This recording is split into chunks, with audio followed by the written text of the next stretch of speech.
Welcome to this episode of The Gateway, broadcast live from United Public Radio 107.7 FM New Orleans. I'm your host, C.L. Thomas. I hope you guys are having a great week out there. Um, it's been pretty hot again in Las Vegas. It kind of tapered off and then it got hot again. I think it's about 107. That's what my little thermometer says that's sticking to my outdoor window. Anyways, today's guest is my friend, Dr. Molnar. He is a practicing internist whose experience in working in a hospital-based system has led him into researching the paranormal. Tonight, he shares his experiences with patients having paranormal phenomena and proving the existence of the afterlife, spirits, and ghosts. Guys, this is going to be a really good show. Let me pull him up here. Hi, Dr. Molnar. Hi. Pretty good. How you doing? I'm doing pretty good. Thanks for having me on again. It's been a while since I've had you on. Yeah. Over a year or two. So it's been, I've had you on for, we did a psychic thing. We did that experiment on YouTube live. Oh, yeah. But you were the first guest I've ever had on my other show, Small Town Tales podcast. And that was about 4.5 years ago now. Holy cow. That's what I was thinking about. Yeah. I forgot about the psychic one. You're right. Yeah, remember we had Betsy on and we were trying to see if we could get, I forget what those cards are called. The Zinner cards. Yes, that's right. I actually got a pack right here. Here we go. Dang, I lost mine. You know your parapsychology or into paranormal when you got Zinner cards, just at arm's reach. I lent mine out to somebody and I never got them back. But yeah, for you psychic mediums out there, and even paranormal people, it is a really great test to do, to play around with those and see what you get. Well, it's funny you mentioned it because my daughter, she's 11 now, and then my stepdaughter's 13, and every now and then they play with it. And my daughter actually would get a fair amount. I mean, not like super psychic, but she would, of all of us, the four of us that live here, she would get kind of high. I'm like, kid, do you ever get like weird and say you ever see things or feel things? But yeah, she would actually she would get a fair, more than you'd expect, more than by chance. So it's curious. Yeah. Some people who are really good at remote viewing are really good at the Zenor cards. Yeah, well, interestingly, so I started talking to my daughter. I'm like, have you ever had any feelings? She goes, well, in my dreams, I've seen my grandpa who passed away, and and her grandma, step grandma. So she might, I don't know, maybe she has a little bit of abilities. I don't know. It was interesting because yeah. I was going to ask you tonight if because I kind of feel like you might have a little bit of abilities. I don't know. I think I'm in denial about it. Like, I kind of like dismiss it, I think. I mean, I get feelings and hunches, and when I was a kid, I had you would get suspicion, like the intuition about things and just get feelings. And you're like, and I don't get them so much anymore now. But I remember when I was a kid, I don't know if we ever talked about this before, but I would get deja vu quite a bit. Like I would actually, I'd actually dream little snippets, and they would happen. And I remember as a kid, I'm like, oh my God, I dreamt this. And they would happen so much when I would realize it was actually happening in real life, I'm like, oh no, I know it's going to happen for the next second or two, and then it kind of falls apart. So I don't know. I think maybe I'm a little sensitive at times, but I really don't like capitalize on that. But I posted up, I was working night shift Friday night and Saturday night. And I think it was Saturday night. I just got this, I just kept feeling something was behind me. Like it was pretty intense, and I'm always like, that's nothing, But I was like, I kept feeling like, who is around me? So I get like that, maybe that sensitivity more than psychic things. But I mean, I'll pick up on vibes sometimes. Or you get that you get that hunch like something's going to happen, and you can either go with it or not go with it. And when I go with it, I'm like, oh, I'm glad I went with that. And then if I don't go with it, I'm like, oh, I should have listened. So I'll tell you a real quick thing. So a quick psychic story. I forgot about this. So this is probably like 20. I don't think I ever told you my story. About 20 years ago, I was moving my mom. My dad had passed away. My mom was living on her own, but she wanted to move back in with her mom at the time. So we were moving. We had got a U-Haul. We were moving her. I came out of the house and there was a car parked next to our U-Haul, and it was a license. There was a number on the license plate, and I got this like feeling like that's going to be like the 3-digit lottery number. This is in Ohio. This is when I was still in Ohio, and actually in medical school. At Akron? Yeah, close to Akron. Yeah. It was actually in Rootstown, kind of like going from leaving Akron, going towards Pittsburgh. But I saw this license plate number, and I'm like, that's going to be the number. And it just kept like I kept thinking about it. So I went back home. My mom lived in Lorain, and I went back home. It was like an hour and a half back. Akron was back east of Lorain. But I just kept having this feeling like you got to play a number. You got to play a number. It's going to come up. So I was actually going to medical school. I was driving to medical school. Went to class that day, and I was going to go home. And I stopped to get gas, and I kept having this feeling like you got to play that number. I'm like, that's a bunch of crap. I'm not going to play a number. It's like silly. It's silly, And I'm like, but I went ahead and played it, right? So I said, okay, I'm going to go in and play it. And I don't know if you've ever played a lottery, but you can do boxed, or you can do straight. Boxed, if you play. No matter what order the numbers come in, you win. If you play it straight, like if it's like 7, 8, 9, if you play it straight and win, you win more money versus if you do 7, 8, 9 and box it. So I went in, I forget what the number was at this point, but I played like $5 or $6 to box it because I wasn't sure. But even then I still had this feeling like just play it straight, play like $10 straight, which would have been like $3,000 or $4,000. But I didn't feel that confident, so I only boxed it.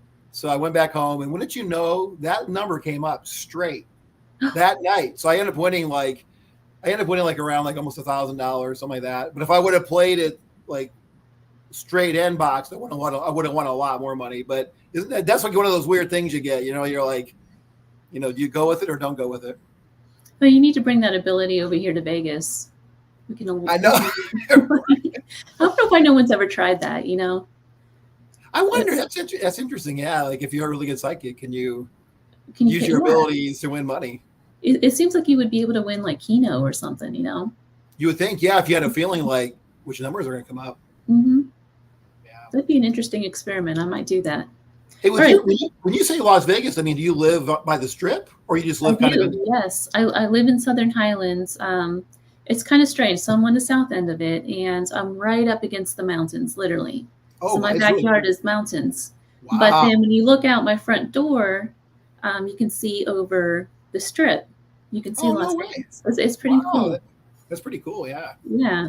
It's cool, but there's a lot of disadvantages too. It's like with anything, Yeah. So. The only thing I thought it was really cool. We were out there. We went out for like a week. This was a long time ago. Like it was neat, but it was like just so brown. Like I grew up in Ohio, in Virginia. It's like all green, right? Mm-hmm. It's just like I don't know if I could ever get used to all that, just like brown and rocks and things like that. Because we actually did a Grand Canyon tour. We went to like the South Rim, whatever. It was like a long drive out of 2 or 3 hour drive to get to where we were going. But we went across all this like high desert with rocks, and it was just like almost like a whole different planet than what you're used to. And I remember thinking like, this is cool, but I don't know if I could live out with no grass and trees and stuff. Well, I really miss hydrangeas. I miss flowers. I used to love, my garden and everything. I miss all of that. Yeah. So that's up there with the disadvantages, but there's a lot of good things too. So I can't complain. I bet. Yeah. All right. So getting into it, when we first started chatting, this was years ago. We talked a little bit about that. You were telling me about experiences you had with patients having paranormal phenomena. Can you tell us some of those stories? Can you rehash some of those? Yeah. I'm trying to think. A lot of times once patients kind of, so the nurses know what I do, and they're always like, oh, Dr. Molnar, he's a ghost hunter, So once, patients find out, they all these different stories, they tell me, and, a lot of it's like the typical stuff that we experience. One lady I remember saying that she told me she grew up in the Blue Ridge Mountains, and I don't know if you know about the history and lore of the Blue Ridge Mountains. A lot of UFOs and Bigfoot and ghosts and all those kind of things. So she was telling me this one story when she was a kid. Her and her mom and her family were driving somewhere, coming back home from somewhere up in the Blue Ridge Mountains. Kind of, I think before, I don't know if it was before they made the park, national park. You know, they ended up making a national park and kind of stop people from living there and kick people out. But I don't know if this must have been before then. She said she was coming home and everybody in the car saw like 4 lights, little balls of light kind of going in the air, and then they shot down into the ground and like disappeared it was into a cemetery.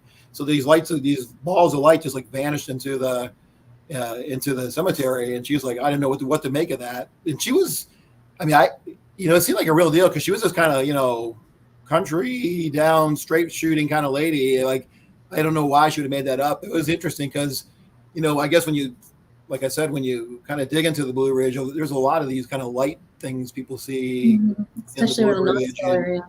Yeah. Mm-hmm. So that kind of thing. And then another situation happened.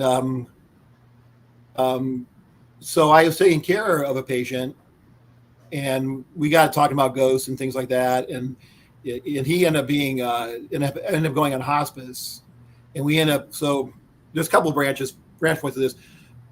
One thing I'll come back to is like, one of the things I think is cool is I can kind of bring in the idea of afterlife and the existence of afterlife to try to help people feel better about passing away. And that was one of these routes I went with the family because they were really into the like ghosts and paranormal. So I was talking to them about, it seems like there's something else, but then they also were interested in like, telling me about the signs they had and things they had before their loved one died. So the loved one died, and they were actually following me on my Facebook, my Haunted M.D. page, just as a few years back.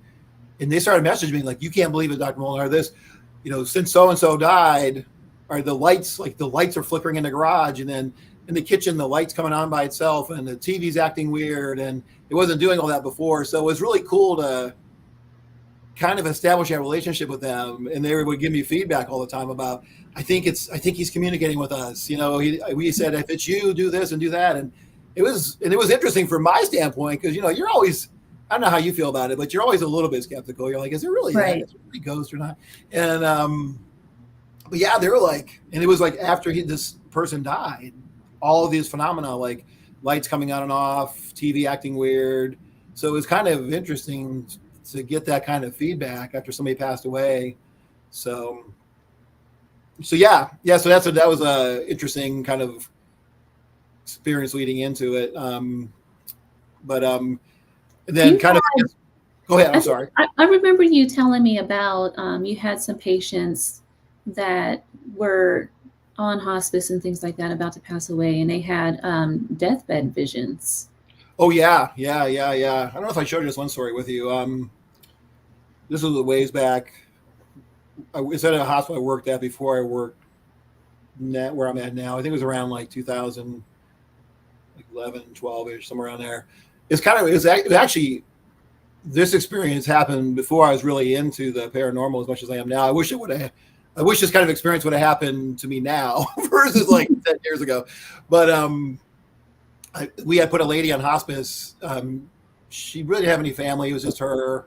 And she, was going to pass away. And so we were checking on her, making sure she's okay periodically. And I went in to see her, and she was looking up at the ceiling, and her eyes were real big. And it was the kind of experience that actually made me ask, even not being super into the paranormal yet at that point.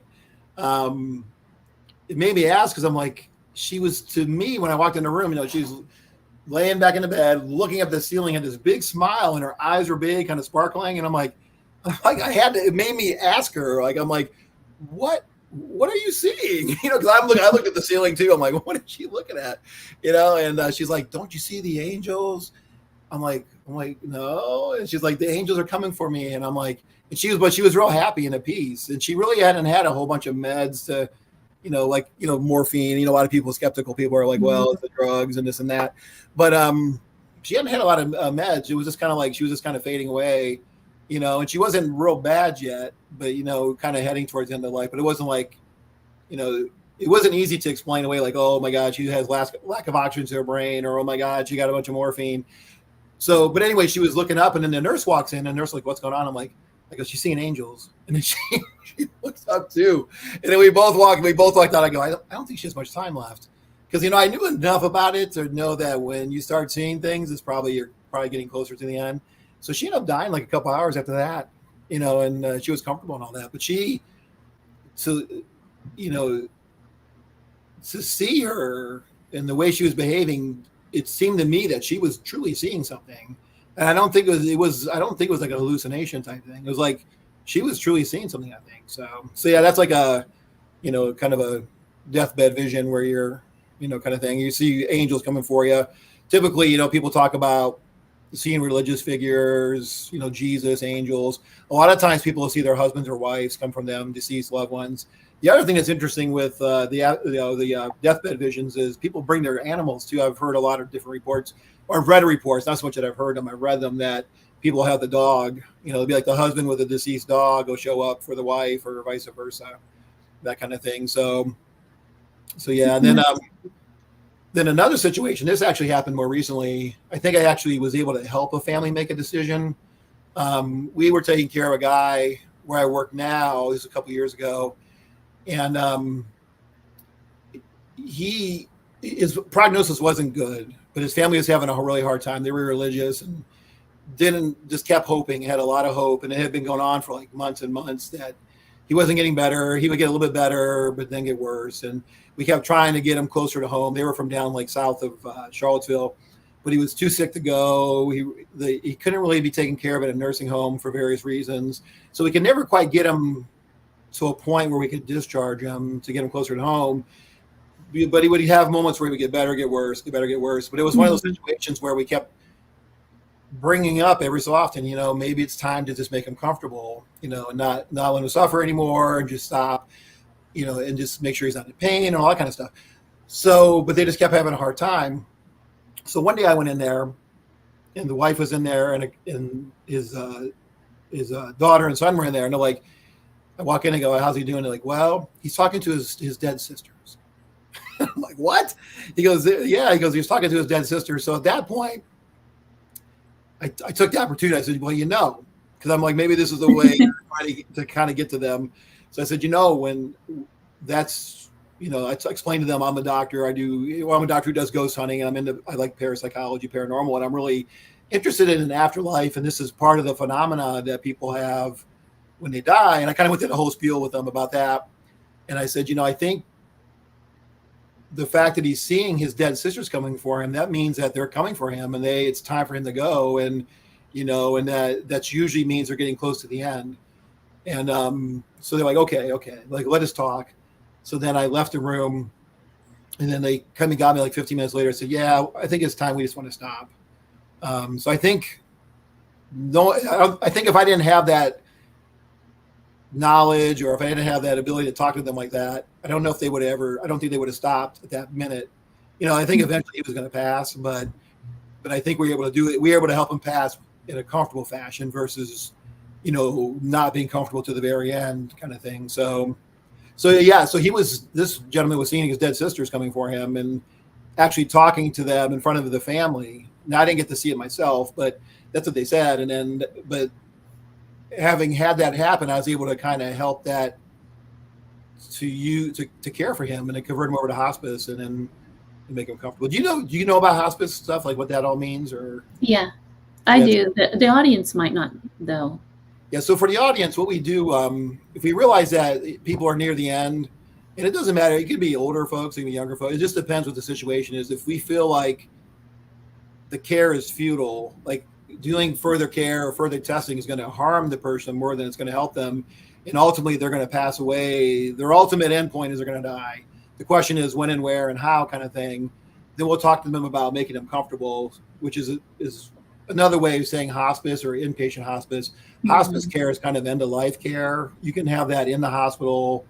You can get it at home. Sometimes there's special hospice units where the units focus on making sure a person's last days or minutes or hours or months, whatever it is, make sure their last time is, you're focusing more on comfort using pain medications, nausea medications, anxiety medications. The whole goal is to make sure they're not suffering and give them some good quality of time instead of trying to extend their life and putting them through a bunch of things that are going to hurt them more than help them. We try to focus on making sure they're not suffering. So then basically what we say in the hospital is we put them on comfort care or change over to DNR comfort care, that kind of thing. So, but yeah.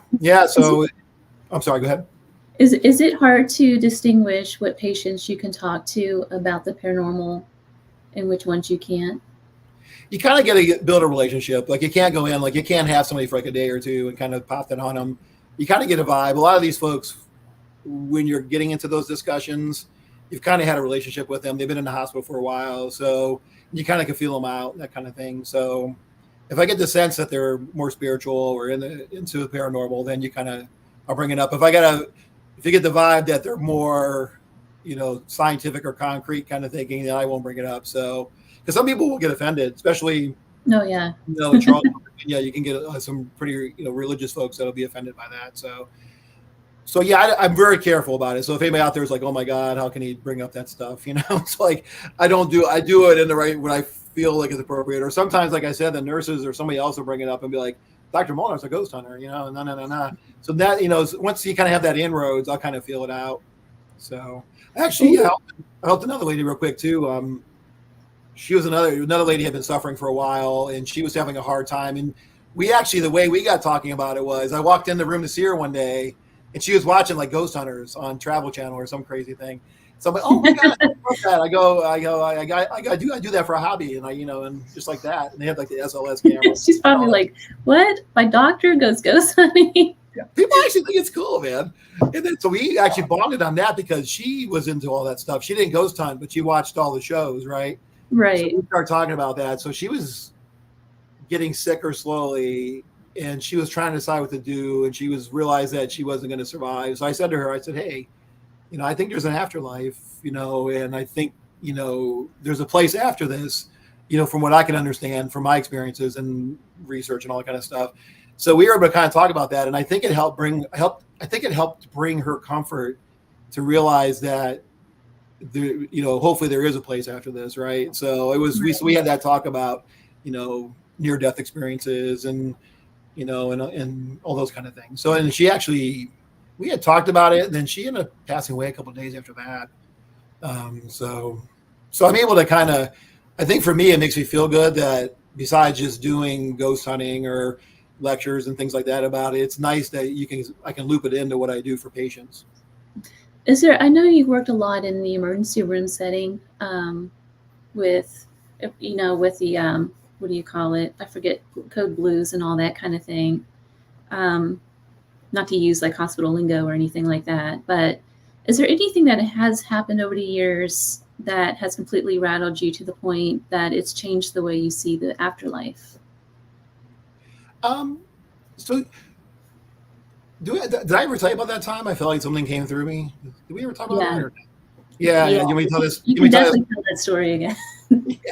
Yeah. So first of all, I do go down to the ER. Now I'm not based in the ER. I'm a hospitalist, internal medicine. So what happens is if you come in the hospital and you're sick, the ER doctor will see you. And if they think you need to stay in the hospital, they call one of us. And then we come down and evaluate you and say, oh yeah, they got to stay in the hospital. Then we bring you in.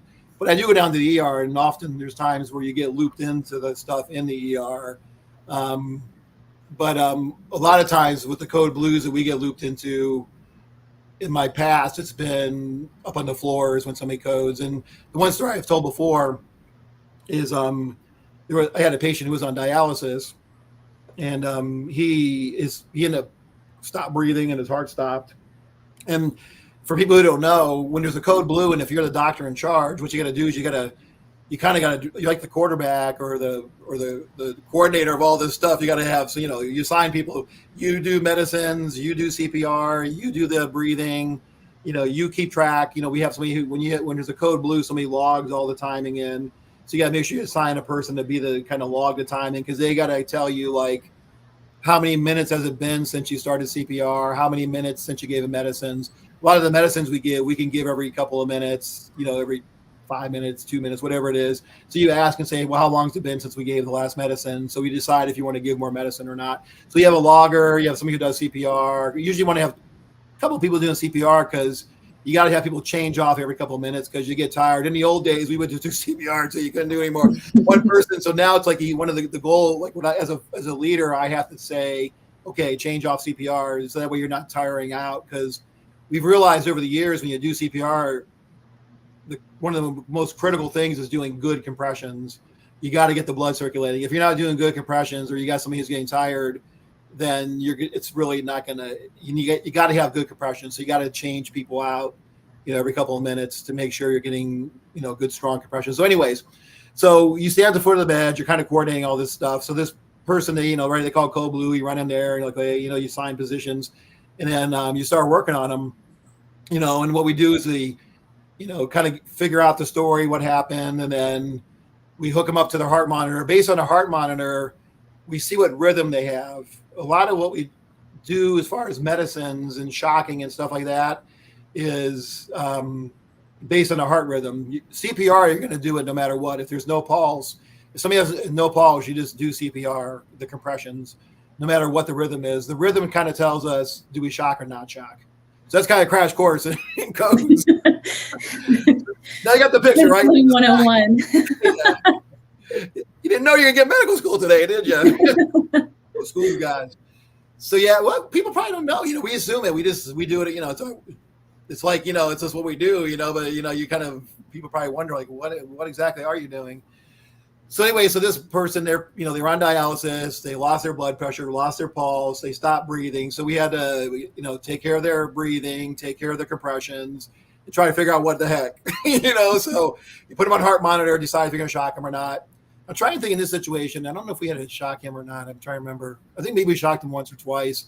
But we worked on it for about 15, 20 minutes or so. And then about 15 minutes into it, I had my back to the wall, and there wasn't any air vents around me. It was just like a closet behind me. There was no way for air to kind of flow like through me or around me. There wasn't any air, there wasn't any unexplained airflow, and people weren't moving behind me because my back was to the wall. People weren't moving in front of me. They were all kind of on the sides.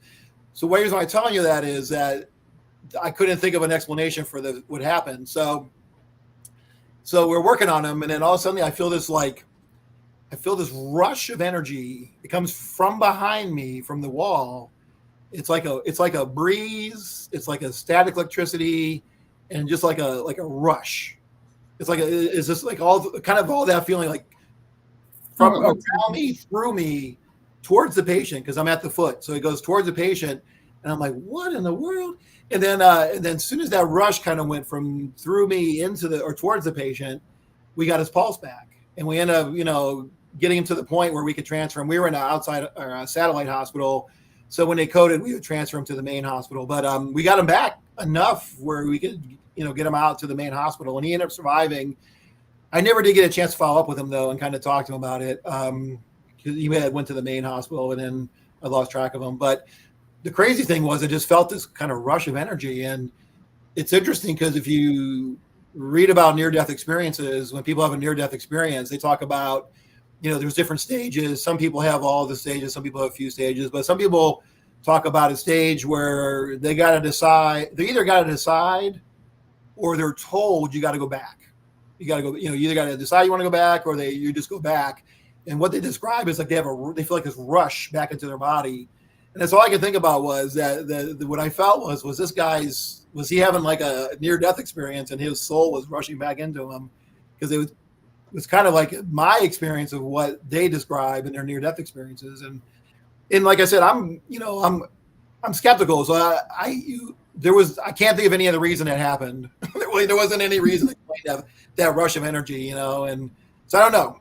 I'm not sure what to make of it, but it seemed to me to be, kind of supernatural and all that kind of thing. So, with all your experience in the paranormal and having access to all the medical journals and abstracts that are available, in the works, like with other physicians like Dr. Moody and Dr. Bryson and Dr. Tucker with his, I think he does like the reincarnation with children, I believe. Yeah, previous lives, yeah. Right.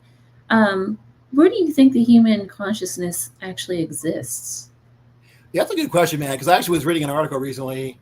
They thought they had it pinned down, but they realized they didn't. And it was actually, I got it right here. If anybody's interested, it's a National Geographic. Can I give a brand? Is that okay to share a Oh brand? yeah, absolutely. So Hmm.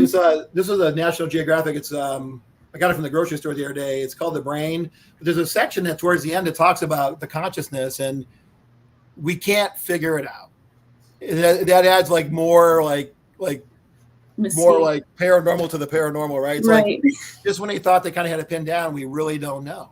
After Mhm. despite all the MRIs and fancy scans and different brain imaging and and all that kind of stuff and neuroscience and neurochemistry, nobody can really pin it down. Nobody really knows, and it adds mystery to the mystery of it all. So I don't know. I don't know.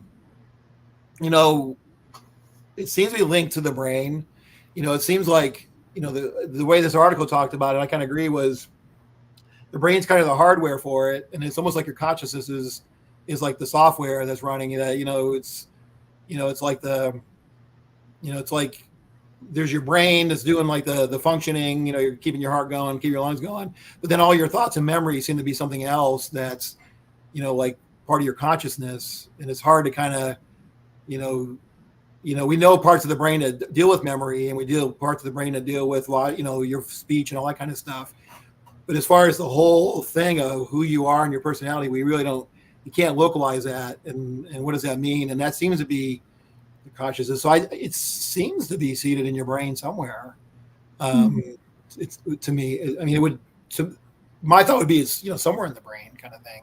Just don't know where exactly. So I think a lot of people believe that the pineal gland is responsible for a lot of sixth sense activity, and I think there's studies now that say that it's a byproduct of all of the NDE experiences that we have and out of body experiences. And what is your opinion regarding this? And are there any of are there any late studies that came out within the last couple of years that kind of update the beliefs on the pineal gland? I think with the pineal gland, that it kind of goes back to this idea of DMT. I think it's dimethyltryptan. Yeah. That if you we don't know if the pineal gland makes that, but we know that DMT can cause you to have like feel like you're having supernatural or paranormal experiences. So there's a thought that if the pineal gland makes that, then maybe it's what's responsible for like the third eye kind of psychic abilities and and paranormal experiences. They've they found DMT in the pineal glands of other animals in living things, but they haven't found it for sure in a human pineal gland. So I don't know. The pineal gland, from a medical standpoint, it does our night and day cycles. It makes melatonin as one of the key things, and it helps regulate our day and night cycles. So when it gets dark out, we kind of sense that, and then our pineal gland, makes melatonin, and then it helps us go to sleep. So I think in humans it hasn't been shown. I'd have to look back through the research again. Which animals? I think it might be like rats or something like that. That they have seen it and all that kind of thing. But it kind of traces back to this whole idea of DMT, but we just haven't been able to show that we make that in our pineal gland, and it's not. It hasn't been. It hasn't been scientifically linked to the idea of consciousness, but I think a lot of like psychic folks and you know paranormal folks kind of think the pineal gland is where that seed is. I Hmm. think throughout history, if you look back, like Egyptian culture and Mesopotamia, those kind of things, that they really did seem to put a lot of focus on the pineal gland being a key thing to like mystical experiences and all that kind of thing. So, but to my knowledge, there's not a definite link to those things. So, That's interesting. Are there any patients that you brought back that you believe have gone someplace else, such as to like another plane or had a definite out of body experience or any kind of out of body travel experience that they actually came back and talked about? yeah, so I think, well, the guy I just told you about, I think he went somewhere, but like I said, I didn't get a chance to talk with him. So I do. So when people have, when either I've been involved in their case, or when they've been resuscitated, a lot of times it's situations where they were resuscitated and then I took over their care. There's been a few people that have come out and said it, and I try to bring it up carefully, depending, so again, feeling it out. It's like with the whole hospice thing. It's like, hey, by the way, did you hear weird happen? And as I'm telling you that story, I had this one situation, and the guy would never tell me what happened, but he said he had an out of body experience, but he would not tell me. And I don't know if it scared him, but his wife was like, she's like, yeah, I don't know why he's like that. He won't talk. And I didn't push the issue, but he knew. He actually was into ghost hunting too, because I think nurses had mentioned to him that I was a ghost hunter. So we started talking about ghosts and stuff. And I'm like, what about you? I said, you were, he was on he ended up being on an ECMO. Have you ever heard of ECMO before? Mm-hmm. ECMO's, yeah, it's like for people out there, it's like a full bypass. It's like the last thing we can do to keep you from dying. After you do CPR or whatever. Like, it's the last thing we can do to treat you without letting you pass away. So he had been on ECMO for a while, and he had an experience, but he would not tell me. We talked about it like ghosts and everything else. So I don't know if he had a bad experience or if it just freaked him out so much that he had an experience.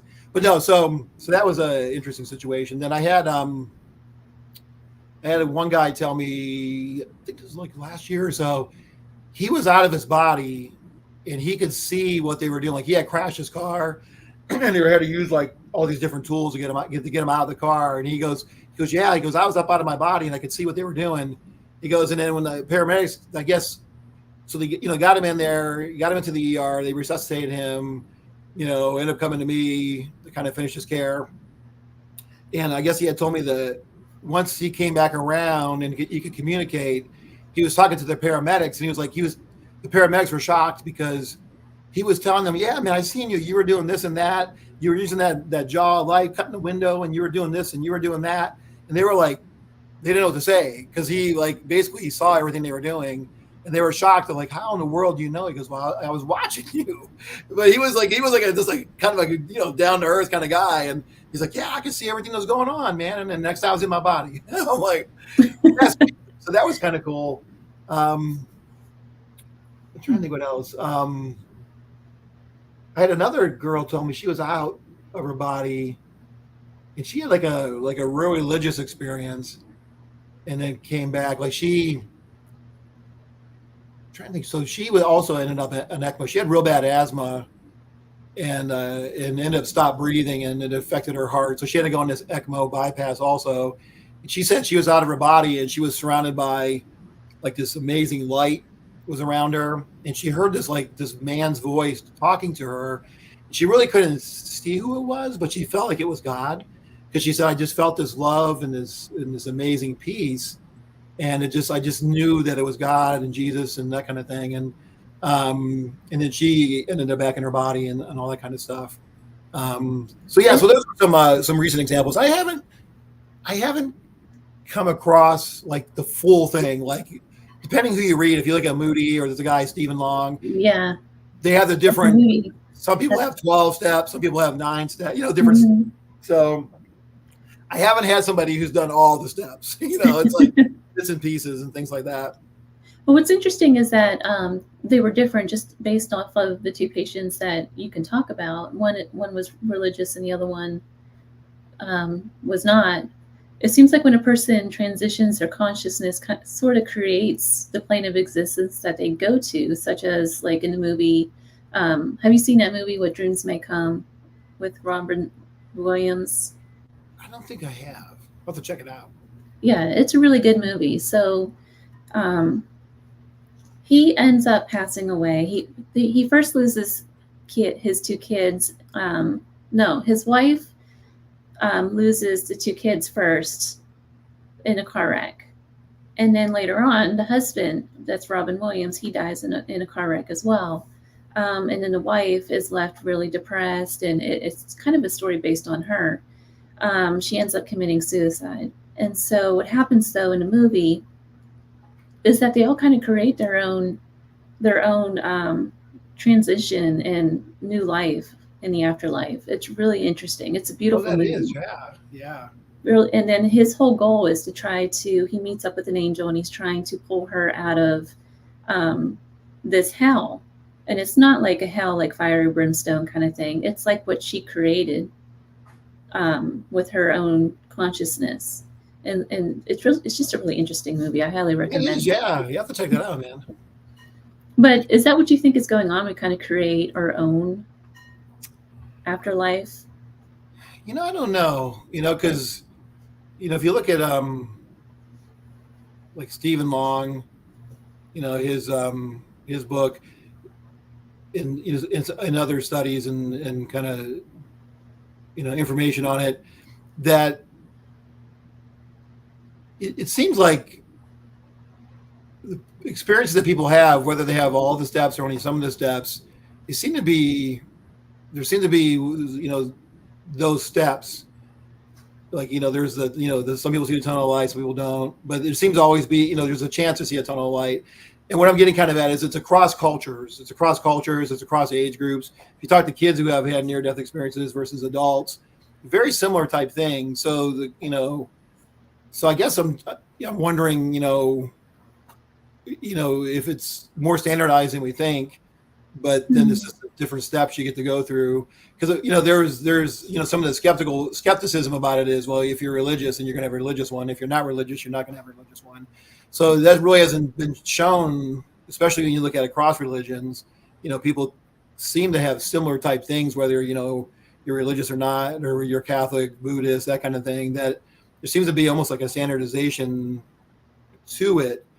But I know what you're saying. Yeah, can you is it going to be based on what you expect, or is that kind of what you're saying? Like, can you create it based on your?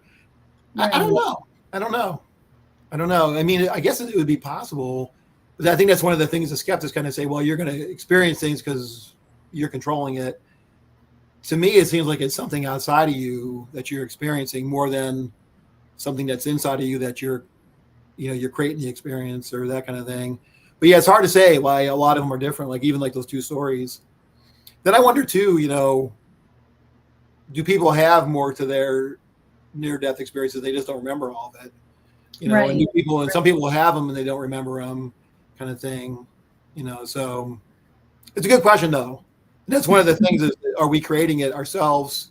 And it's just part of the natural experience of what you're going through during, like a near-death episode, versus is it something that's out there outside of us that we experience?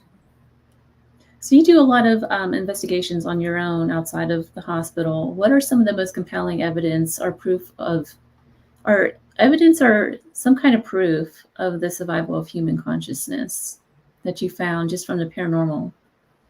I think for me, I mean, there's been a couple instances where I've seen a spirit for a split second, and I'm pretty sure that I've seen it, and the one time most recently was at Patrick Henry's place in Scotchtown over here in Virginia.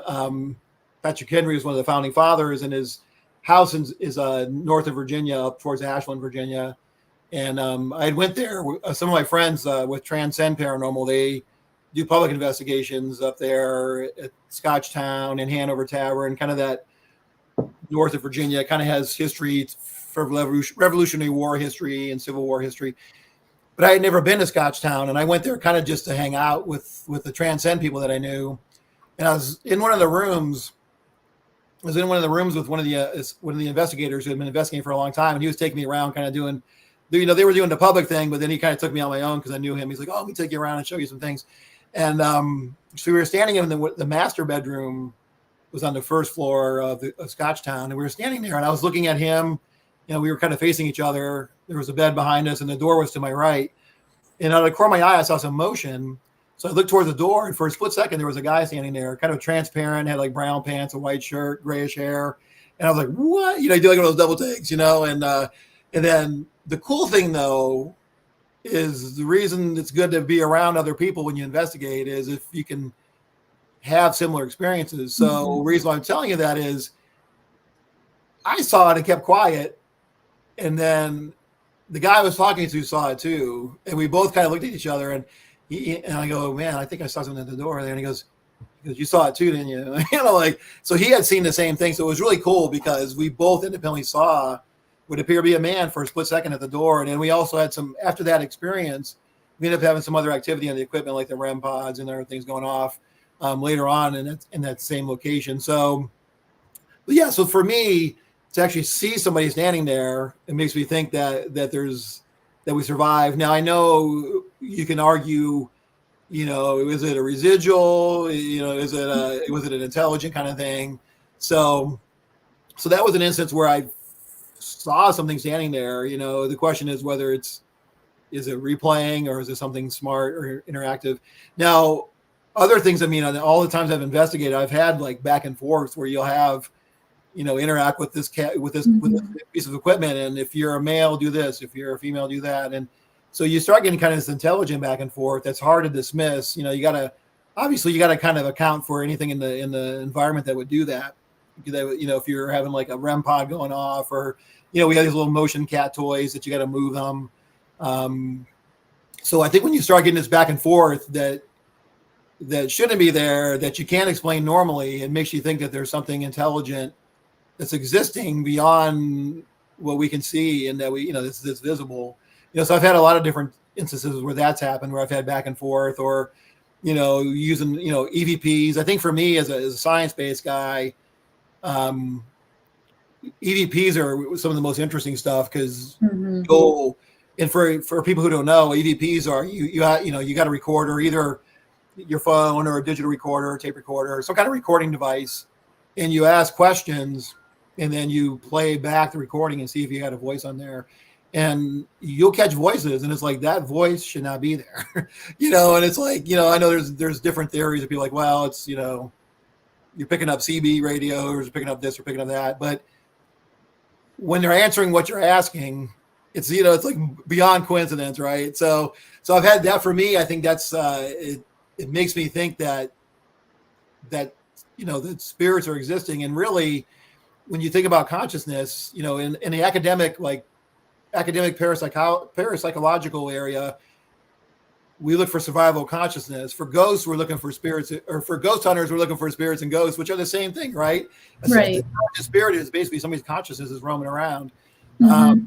So it's just different words for the same idea. So to me, when I hear EVPs and things I can't explain like that, it makes me think that there's something that's surviving outside of a physical body, especially when it's able to have a back and forth reaction with you. So yeah, I've had, a bunch of those different kind of things where you're like, holy cow, is this really happening? Like, I'm getting like responses, or, I'm either getting EVPs, or I'm getting interaction with the pieces of equipment, those kind of things. So I have another question about the equipment, but before I do that, I just want to tell you, we investigated the Goldfield Hotel, a couple friends and I, and the whole time they call me CL. Everybody calls me CL. So nobody said my real name the entire time, and I got an EVP from a woman as clear as day. She says, Crystal. How does she even know that? Right. That's pretty cool. Yeah. See, that kind of stuff blows me away.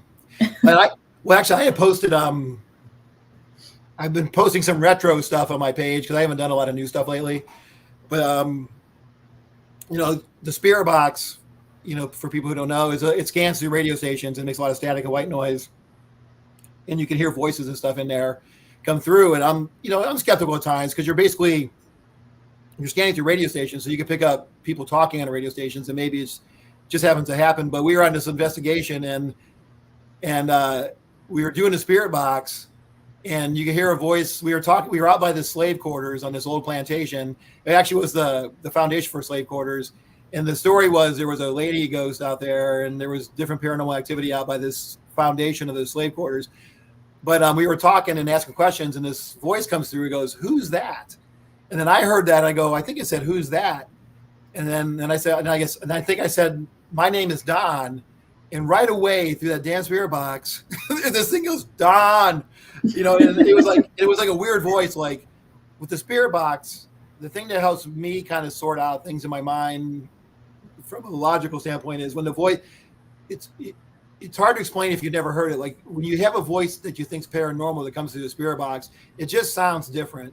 It's not it's not a DJ voice. It's like, this voice was like kind of spooky voice. Mm-hmm. So I'm trying to think, why did I say that? I don't know why I was telling you all that, but it's weird when you say your name, I guess, is what I was getting at. Yeah, it's a little interesting. It's kind of unnerving, actually, because it's like, do I have a spirit that's a woman that's following me around everywhere? Because it kind of Have you ever heard your name, call your name before anywhere else? Yeah, I have. You've heard Crystal? Yeah, I've Oh, heard that's that pretty many good. times. Yeah, but just coming from there, I didn't expect it. You Yeah. never expect that kind of stuff. No, and it is weird because you're like, wait a minute. Because I do hear my name more frequently than you think. Hmm.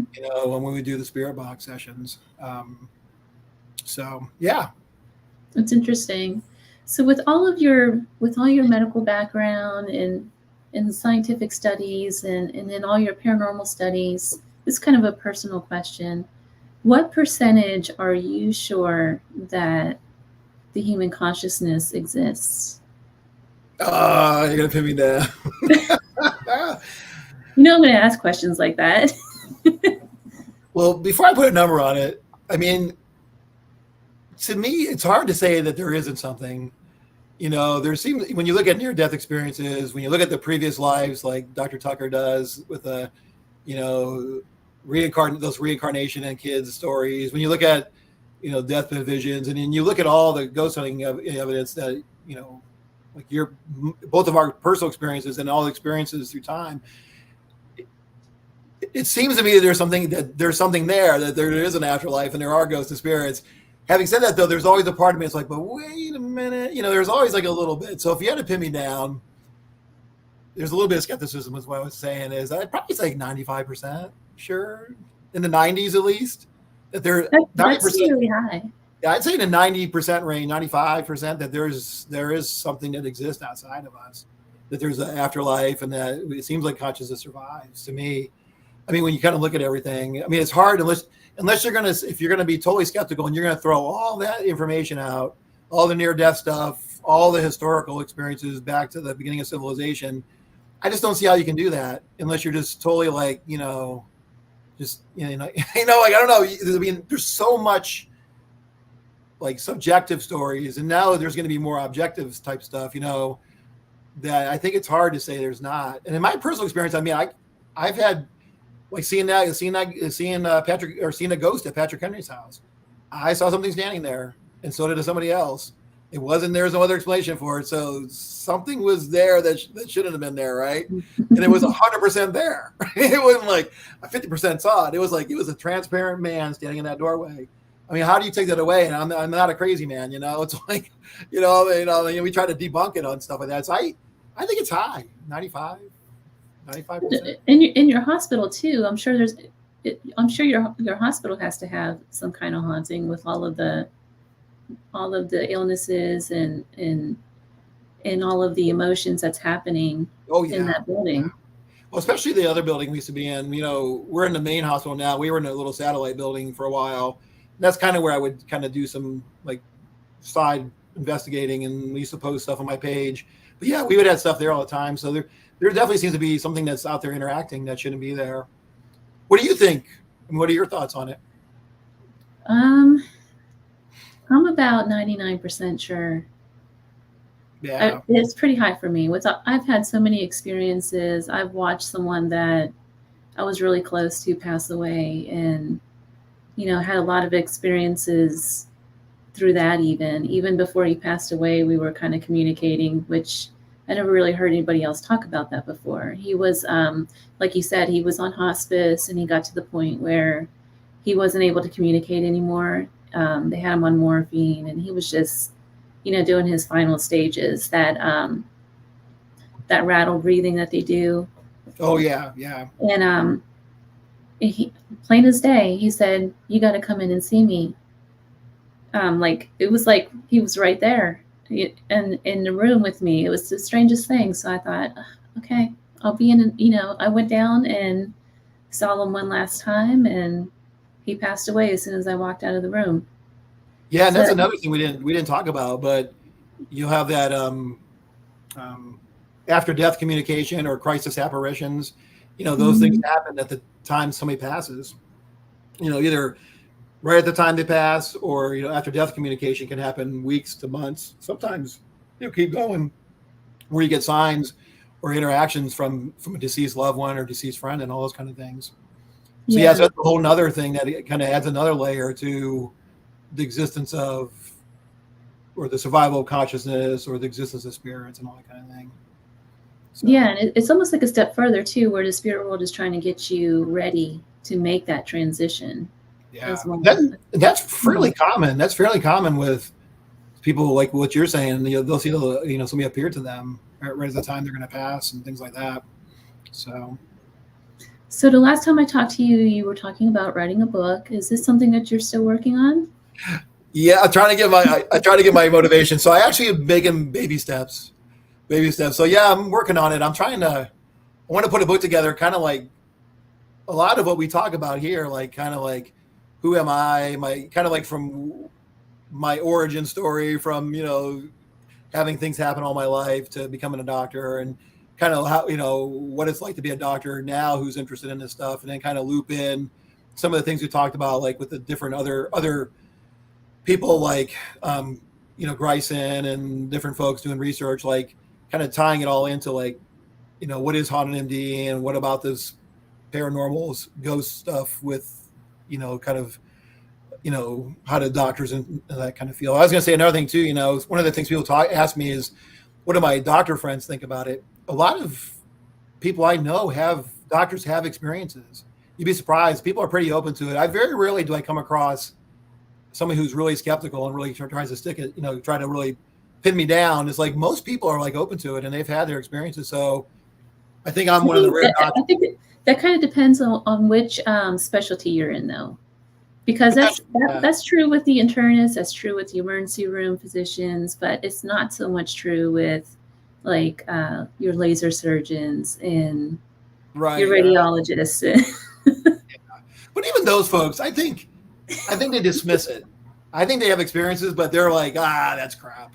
Like they don't want to, like they're like too tough to kind of admit it. But yeah, I think you're right. It does depend to some degree on specialty. Yeah, but I think people have been surprised, like cardiologists, people that I thought would be really skeptical, they're like really open to it, because I'm always like, oh no, they're gonna like say, make me feel stupid or something, but they're like, hey man, I like what you're doing, and man, let me tell you my story, and that kind of thing. So well, you have to, I don't know, I really appreciate the works of people like Dr. Bryson, Dr. Moody, all these people that are coming out, and it seems like over the last couple of years, especially since COVID, a lot more physicians are coming out and writing abstracts about consciousness and paranormal phenomena. It's really interesting what's coming out. Yeah, it is. Something I was going to say, Andy. Oh, and I was going to say, a lot of people, like on these different like YouTube pages or even some of my posts, people are like, there's no scientific blah, blah, blah, blah. There is a lot of science. There's a lot of research, like even like through the, with Gryson and Tucker, it's the Division of Perceptual Studies at UVA, it kind of flies under the radar, but they're doing academic type research into parapsychological things, near-death experiences, consciousness, that kind of stuff.